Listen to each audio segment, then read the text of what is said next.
que a bondade de Deus se estenda sobre todos os trabalhadores da nossa casinha Luz Eterna. Tantos os trabalhadores materiais como os espirituais. Que possamos estar sempre agradecendo a esse Pai de amor por tudo que recebemos todas as horas. Obrigado, Senhor, e com a licença do nosso Mestre Jesus, nós pedimos licença neste momento para darmos início aos nossos trabalhos. Em nome de Deus, está aberto então o trabalho da noite. Que assim seja. Que assim seja.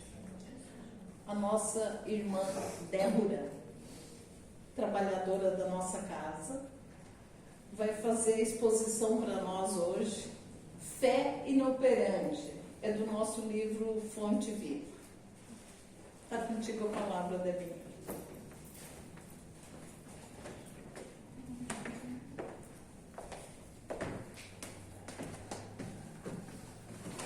Boa noite a todos.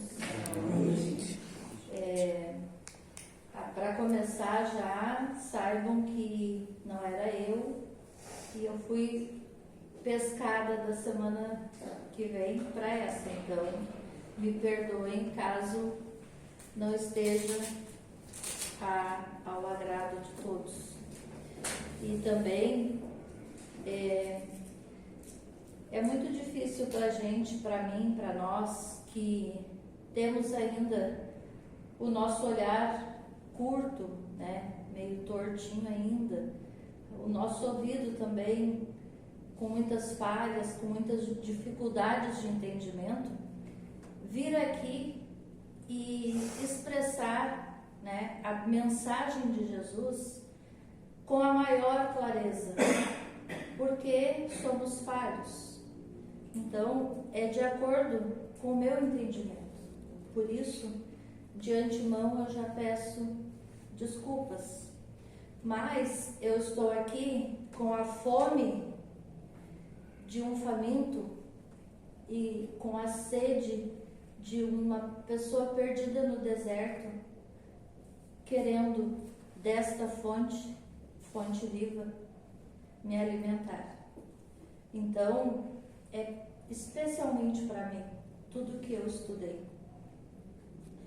Nesse capítulo 39, fala sobre a fé inoperante. E é uma mensagem linda que nos alerta sobre a fé e em que lugar nós guardamos a nossa fé e de que forma a professamos, né? E para falar de fé inoperante, aquela que não está operando, primeiro vamos falar de Deus e dos mandamentos, porque Jesus nos disse, né, amarás a teu Deus em primeiro lugar, de toda a tua força, de todo o teu entendimento, e depois amar ao próximo como a nós mesmos. E será que a gente ama a Deus sobre todas as coisas? Porque é tão difícil a gente imaginar, né, o que seria amar a Deus sobre todas as coisas. É aceitar os desígnios dele na nossa vida. E nós aceitamos? Será que nós aceitamos as coisas que nos vêm, principalmente aquelas que não sabemos lidar, né, que são do campo emocional, do campo espiritual? Então, aceitar a vida como ela é amar a Deus sobre todas as coisas. E a fé, então, ela nasce nesse mandamento. Porque quando nós amamos a Deus sobre todas as coisas e aceitamos os desígnios dele na nossa vida, aí nasce a nossa fé. A nossa aceitação já é fé, né? Mas ela também mora no amor, ela cresce no perdão. perdão, e ela opera no trabalho. Então, aceitamos os desígnios de Deus em nossas vidas? Com alegria, com renúncia, com resignação, com resiliência? No capítulo, lá na Bíblia, no livro de Lucas, capítulo 17, eu vou ler porque é um textinho curto. Ele diz assim: se seu irmão pecar, repreenda-o, e se ele se arrepender, perdoe. Se ele pecar contra você 7 vezes no dia, e 7 vezes voltar a você e dizer, estou arrependido, perdoe-lhe. Ele falou isso para os apóstolos. Então os apóstolos responderam assim: Senhor, aumenta a nossa fé. Porque como é que vamos, conseguir perdoar tantas vezes se a gente não tem essa capacidade ainda? Jesus então lhes disse: se vocês tiverem fé do tamanho do grão de mostarda, poderão dizer a esta amoreira, porque lá em Lucas ele fala na amoreira, arranca-te daí e se plante no meio do mar, e ela lhes obedecerá. Então, nós buscamos esta fé que transforma, que transporta, que opera, Que amoreira é essa? Que montanhas são essas, A nossa fé é aquela que espera receber? É aquela que quer ter? Ou é aquela que já sabe, que já aprendeu, que é preciso ser? Porque nós dobramos o nosso joelho e nós pedimos a Deus, a Jesus, e temos fé que vamos receber. Mas o que a gente faz? Qual é o nosso papel? Qual é a nossa parte? Então, aqui ela diz, que é preciso ser. Ser o quê? Ser honesto, ser bom, ser altruísta, ser confiante, ser convicto, ser solidário, ser fraterno, ser gentil, ser amoroso. Na oração nossa do Pai Nosso, ele diz assim: Pai Nosso que estás no céu. Jesus, quando deixou a prece para nós, ele deixou assim: Pai Nosso que estás no céu, seja feita a tua vontade, assim na terra como no céu. Então ele fala, nós falamos quando nós fizemos essa prece, que seja feita a vontade dele. Mas e por que é que nós não aceitamos o que pedimos? Nessa prece também a gente pede que ele nos dê o pão nosso de cada dia. Mas por que é que pedimos muito mais? Ele também diz: perdoai o seu irmão, para que da mesma forma seja perdoado. Ele falou lá que é necessário que a gente perdoe sempre que o outro se arrependa. A gente faz isso? Qual será a vontade de Deus para a nossa vida? Porque a gente diz, que seja feita a vontade dele. Qual é a vontade dele para a nossa vida? Que a gente não seja tão egoísta, tão orgulhoso, que não alimente o ciúme, a inveja, o ódio, a discórdia, os melindres. Então, numa outra prece que todos conhecem e que a gente se emociona muito quando ouve e quando faz, quando dita ela, que é a do nosso querido Francisco de Assis, ele diz assim, nos ensinou também, Senhor, fazei de mim um instrumento da vossa divina paz. Onde houver ódio, que eu leve o amor. Onde houver ofensa, que eu leve o perdão. Onde houver discórdia, que eu leve a união. Onde houver dúvidas, que eu leve a fé. Onde houver erros, que eu leve a verdade. É isso que a gente faz? É assim que a gente se comporta? É dessa maneira? A gente leva a verdade? A gente leva a fé? A gente leva o amor? Ou a gente só quer buscar?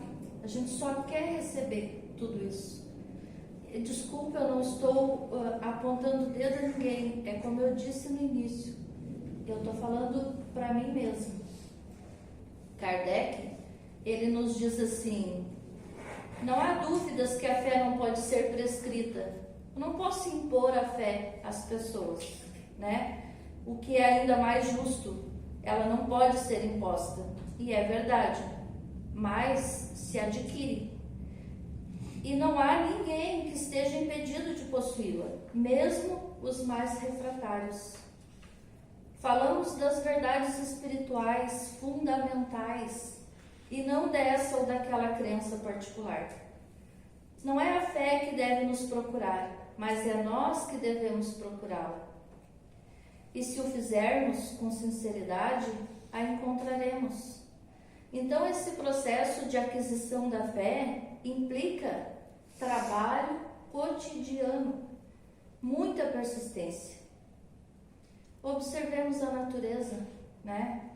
É necessário plantar para colher, né? É necessário, então, que a gente plante aceitação, que a gente plante amor, que a gente plante perdão.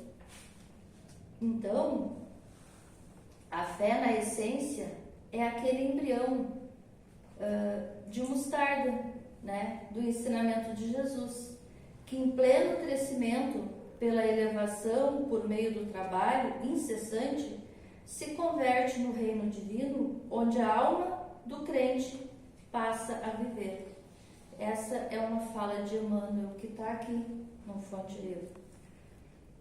Então, é preciso que tenha esse trabalho cotidiano, né, de reforma íntima, de transformação, de entendimento, de olhar. É preciso que a gente mude o nosso olhar, né? Como é que nós olhamos para o outro, para o nosso companheiro, para as pessoas que vivem conosco? Jesus é nosso guia, nosso modelo. Ele nos diz como agir. No capítulo 20, item 5, tem uma fala assim: felizes serão aqueles que tiverem trabalhado na seara do Senhor, com desinteresse e sem outro móvel, senão o da caridade.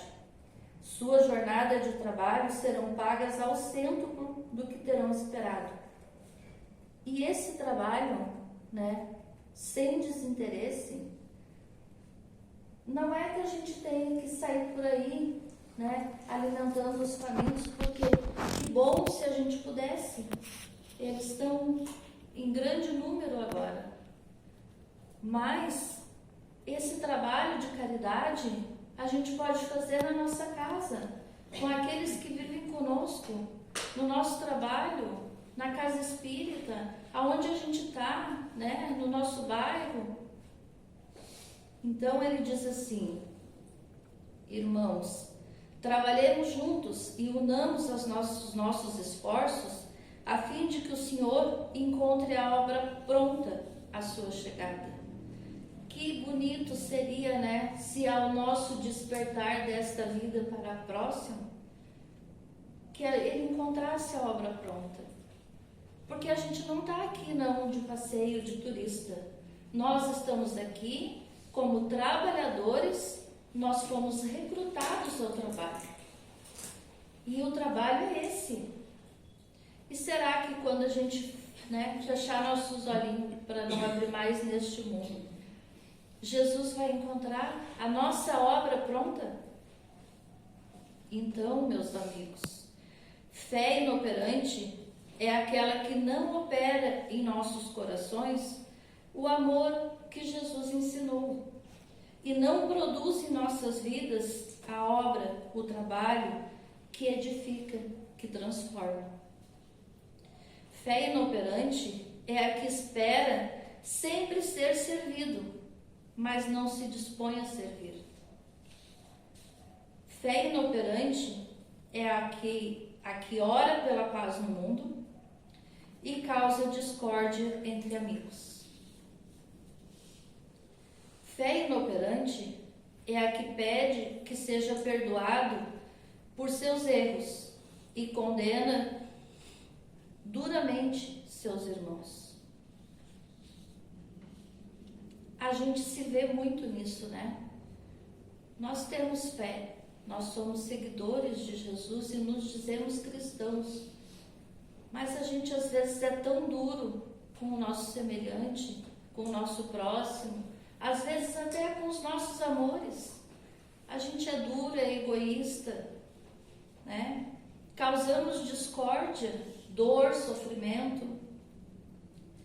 Fé inoperante é a que busca Jesus na casa de Deus e expulsa da sua o filho que, sob sua visão, cometeu um erro ou escolheu um caminho que não aprovava. Aí buscamos na casa de Deus, mas na nossa expulsamos. Fé inoperante é a fé que acredita que Jesus não abrirá as portas para alguns ou para muitos que, segundo seus critérios, não estão aptos ao céu. Quem somos nós, né? Quem somos nós que podemos dizer para este ou para aquele, né, que ele não vai ser salvo, não vai ser aceito, não é cristão, não é filho de Deus? Fé é amor. Amor a Deus sobre todas as coisas. A aceitação, portanto.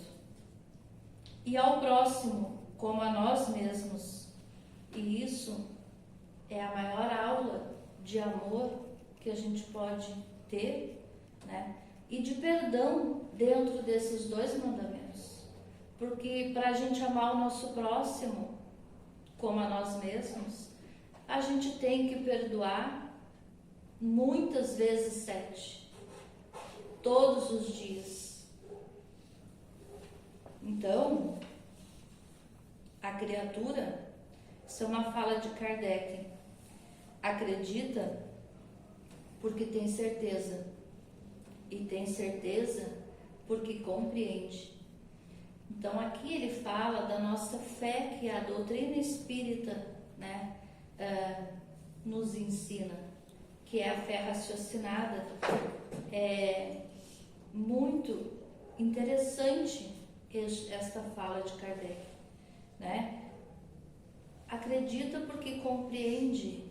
É necessário que a gente compreenda, é necessário que a gente entenda o que Jesus diz. E nos momentos atuais a gente vê tanta confusão religiosa, tanta confusão envolvendo o nome de Jesus. E às vezes até nós mesmos nos confundimos. Então, né, que a gente possa ter esta certeza, porque realmente compreendemos os ensinamentos de Jesus. Não é fácil.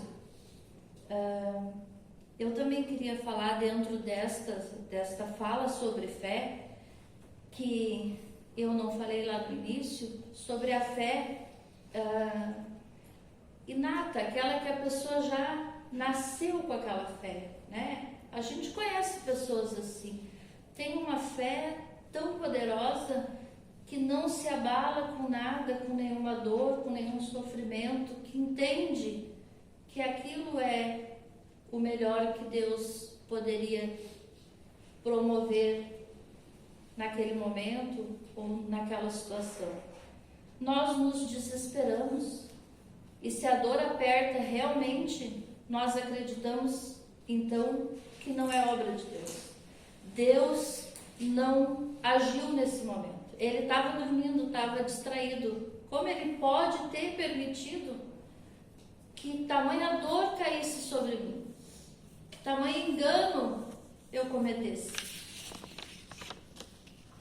Então é necessário que a gente realmente reflita sobre os ensinamentos de Jesus. Porque não é tão difícil. Jesus é nosso modelo e guia. Nós podemos olhar para uma situação e pensar: o que Jesus faria aqui agora? Qual seria a opinião, a posição de Jesus? Claro que nós podemos errar, porque nós somos ainda muito errantes. E podemos nos equivocar com as nossas conclusões. Mas nunca Jesus se engana. E Deus não se engana nunca também. Então, quando as coisas nos acontecem, é porque realmente é preciso que a gente reflita. É preciso que a gente pare, que a gente olhe com mais amor para a nossa vida, para a nossa situação, para o lugar em que a gente se encontra nesse mundo. Porque nada acontece por acaso. Está tudo certo. Apesar de muita injustiça no mundo, não existe nenhum injustiçado. Kardec, no início aqui do Evangelho, ele tem uma frase que quem me conhece sabe que eu gosto muito. Eu não sei se eu entendo ela profundamente, mas eu gosto muito, e ela diz assim: a fé inabalável é aquela que pode encarar a razão face a face em qualquer época da humanidade. Eu sempre digo que tudo que está escrito dentro da doutrina dos Espíritos é muito profunda e a gente vai compreendendo conforme vai evoluindo. Por mais que a gente leia toda a obra, nós vamos compreendendo conforme a gente vai evoluindo, com a nossa maturidade, com a nossa própria vida, com os nossos passos. A gente vai entendendo aquilo que leu lá atrás. A gente lê de novo e entende diferente de novo, porque vamos agregando maturidade espiritual. E aí as coisas vão se abrindo, é como se fosse um leque. Então, talvez a gente não tenha entendimento suficiente para entender o poder dessa fé, né? que nos dá o direito de encarar a razão face a face em qualquer época da humanidade. Aqui nos ensina também, dentro deste livro mágico, que é o Evangelho segundo o Espiritismo, que a gente ora e fala com Deus, que Deus sempre nos atende. Apesar da nossa falha, dos nossos erros, das nossas dificuldades, uma bênção sempre cai sobre nós. Então, quando nós temos esta consciência de fé,